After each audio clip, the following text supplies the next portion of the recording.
It's a deadly epidemic that's getting worse. Those are the harsh words from the head of Hamilton County's Women Helping Women about domestic violence homicides. 9 on Your Side anchor Julie O'Neill joins us live now from the county's courthouse, where a vigil tonight will honor victims. Julie? The vigil here inside the courthouse just about to begin to honor victims as well as give hope to survivors. Domestic violence closer to each and every one of us. As I learned talking earlier today to Rhonda Tucker, one of the speakers here tonight. Rhonda Tucker types away in her legal aid office like she did for years alongside her friend and co-worker Kathy Bruce. And some days are tough. Because there's always the question of, did I say enough? Tucker had watched her close friend's 10-year marriage begin beautifully and end fatally November 15th, 2003. She was over my house the night before, and I asked her to stay. I said, don't go back. She was like, no, I don't think so. And I asked her the hard question. I said, do you think he would kill you?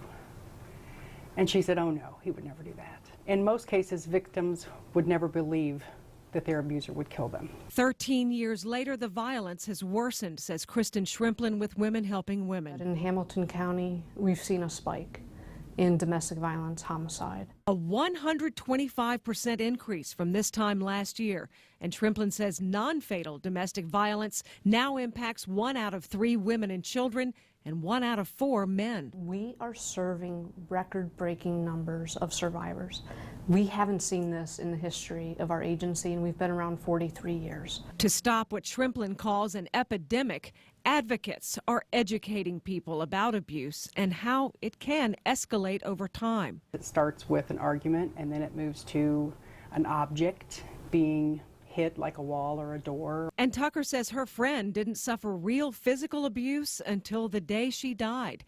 She says we need to look out for any level of abuse in the people around us and say something. It's just too important to stay silent about. You heard those numbers. Women Helping Women is working very hard right now to reach policymakers and explain the need for resources. They want to get into the schools, into corporate meetings to really educate people about this abuse. If you want to learn more about that, we have a full story right now on WCPO.com. Live at the Hamilton County Courthouse, Julie O'Neill, 9 on Your Side.